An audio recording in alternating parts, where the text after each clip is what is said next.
The terrifying stories from the land between the lakes.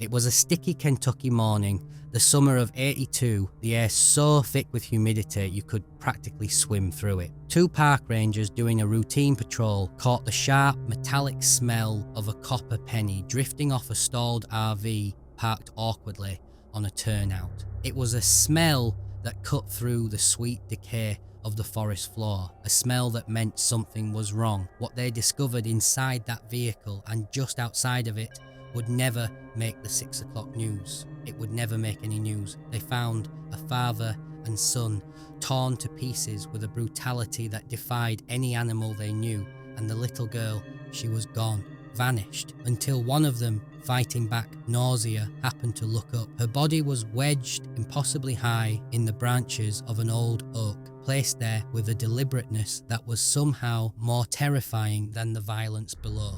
The official paperwork for the incident never existed. The case was never opened because it was never filed. But the locals, they know. They say it was the beast of LBL. And if you know these woods, if you felt their oppressive silence after dark, you know better than to call it just a campfire story.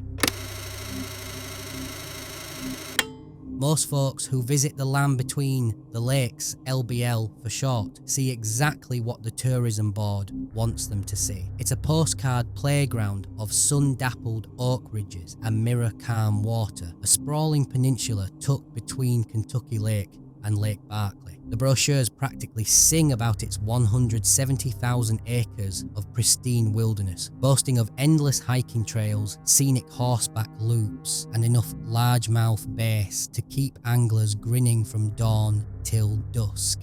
It is, by all accounts, a slice of American paradise. Yet, once the sun drops below the tree line and paints the water in shades of orange and blood, the mood flips. The woods feel older, heavier, weighted down by a history the brochures leave out. They feel like they remember what happened here in the 60s, when the Tennessee Valley Authority came through with eminent domain and a mission. They remember the sound of generators and the slow, deliberate drowning of entire towns. Families who had lived on that land for generations were hauled away, their homes bulldozed, their tombstones and family plots swallowed by the rising waters of the new lakes. Front porch, memories, first kisses and Sunday sermons were all left to rot under 40 feet of murky water. It's that leftover grief, that silent outrage that you can't capture in a photograph. It's an itch in the dark, a feeling of being watched that keeps the fire burning low and makes you jump at every snapping twig. Somewhere in that primordial darkness lurks the one story every park ranger has heard in a hushed whisper, and nobody ever writes down in an official report the beast. Those who claim to have seen it describe something that defies biology. They swear it's 7 feet of coiled muscle and shadow, with a wolf-like jaw filled with teeth too long for its mouth, walking upright like it missed the evolutionary memo. It's covered in a shaggy, matted pelt the colour of dried blood and pond scum, and its eyes glow with the intensity of brake lights. But the smell is what they remember most, a rank, gut-wrenching stench of carrion and wet earth that can buckle your knees and make you gag from 100 yards away.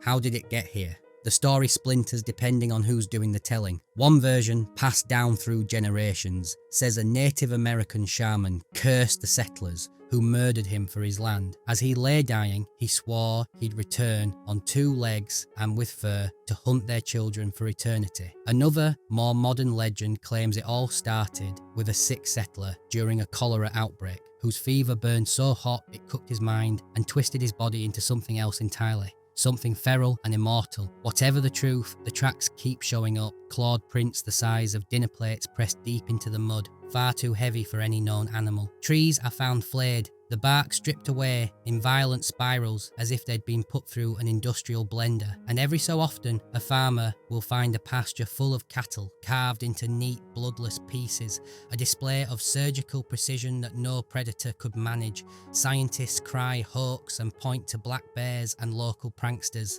Locals just nod, say a prayer, and load extra shells before heading into the woods. Both sides agree on one thing: something is out there. Fast forward to Labor Day weekend 1982. The Johnson family, a dad, mom and their 2 young kids, were looking for a last-minute getaway. They picked the loneliest loop of Trace Road, a spot known for its quiet and seclusion, and set up their camper. The first night was a picture of American wholesomeness, marshmallows toasted to perfection, corny knock-knock jokes echoing into the woods, the Milky Way brilliant in the moonless sky. The second night the woods answered back. It started subtly. First, the symphony of crickets and katydids just stopped. An unnatural, profound silence fell over the camp. Then came the sound, a growl that rolled in low and heavy. A vibration felt as much as it was heard, like thunder trapped in a drainpipe. The father, trying to be brave, waved it off. "Probably just a coyote," he said, his voice a little too loud. The kids weren't buying it. The youngest kept asking his mom why the crickets had stopped chirping, his small voice trembling in the sudden stillness. Then the camp went silent for good.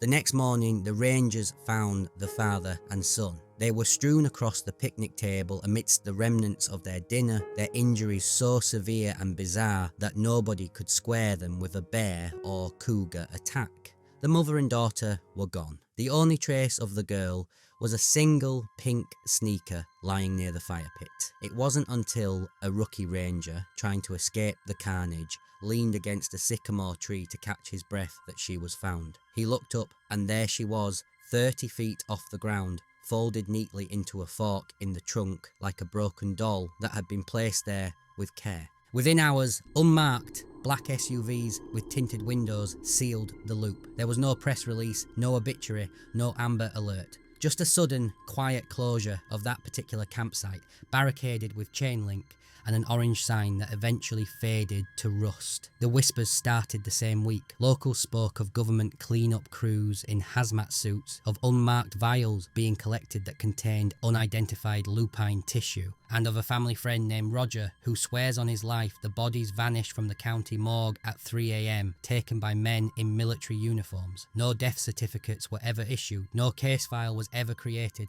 nothing.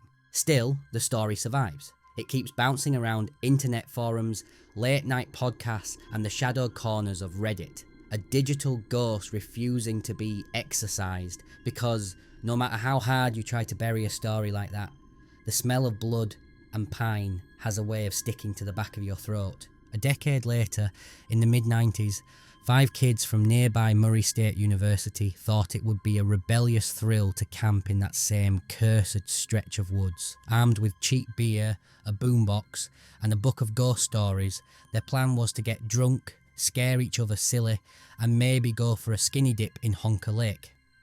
The first night, the stars were so bright they felt close enough to pocket, and their laughter echoed through the trees. Then came the footsteps. They were heavy, bipedal, and deliberate, crunching on the leaves just beyond the ring of firelight. They weren't the scattered steps of a deer, they walked like a man. The steps would move, then pause whenever the friends stopped talking to listen. By 2 a.m, the laughter had dried up. Something began to circle their tents, slow and methodical. It was dragging something, making a sound like a garden rake being scraped slowly and deliberately across the nylon fabric. One of the kids, a girl named Megan, finally worked up the courage to peg her flashlight through the mesh window of her tent. She came face to face with 2 red eyes 6 feet off the ground. They didn't scatter from the beam, they just stared back, reflecting her light like bicycle reflectors soaked in blood. Chaos erupted. They bolted in 5 different directions, a panicked explosion of bodies into the dark. Their flashlights bobbed like frantic fireflies,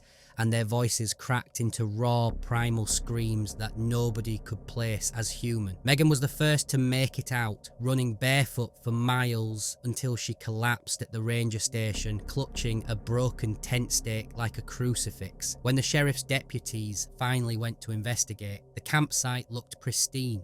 The tents were zipped, the cooler was closed, the campfire was cold, there wasn't a single footprint out of place.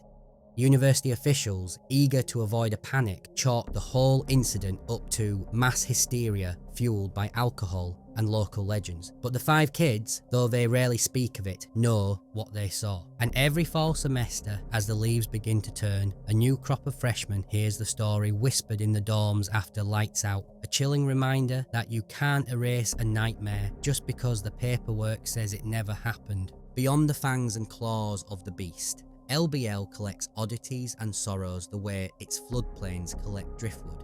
This land is a magnet for the strange. Night vision cameras left by ghost hunters capture floating orbs of light dancing above forgotten family plots, cemeteries now accessible only by boat. Hikers on remote trails report hearing the distinct sound of children giggling in the dense underbrush. When they turn, there's nothing there, just the unsettling echo of a lullaby you've never heard but somehow feel you know. One woman filed a report, later withdrawn, swearing she spent an afternoon on a cedar trail following a little girl in a faded calico dress. The girl kept looking back over her shoulder, smiling and beckoning, saying, "Come see my house, it's not far." The hiker followed, mesmerised, until she realised with a cold dread that the girl's footsteps were out of sync. Each footstep landed half a second too late, like the world had slipped a groove and she was watching a memory instead of a person. The hiker ran. Later, a deep dive into the local archives revealed that a child wearing that same dress had vanished without a trace in that exact spot in 1912. These aren't the quaint marketable tales that sell t-shirts in the gift shop. These are the stories told on back porches, the ones that keep locals locking their doors at dusk and avoiding certain roads after dark. So here we are, more than 40 years after the Johnsons' RV turned into a sealed off crime scene, and the questions still outnumber the answers by a chilling margin. There is no paper trail, no official body count, no final chapter, just a long, unbroken string of campfires where the story is retold, mutating a little with each telling but always retaining its terrifying core. Was it a shaman's centuries-old curse finally coming due? A top-secret government experiment that escaped its enclosure and is now being covered up? Or is it something older, something the lake dredged up from the drowned towns when they dammed the rivers and flooded the past? Maybe in the end the answer doesn't matter. Maybe the only thing that matters is that the woods remember even when the paperwork is burned and the files are erased. The land holds its secrets close. You decide what's really roaming the land between the lakes after midnight. Drop your own run-ins with the beast or whatever else you've encountered in those woods down in the comments below. And if this story gave you that delicious, terrifying shiver, smash the like button, hit subscribe, and we'll see you on the next midnight hike. Just maybe bring an extra flashlight and don't camp alone.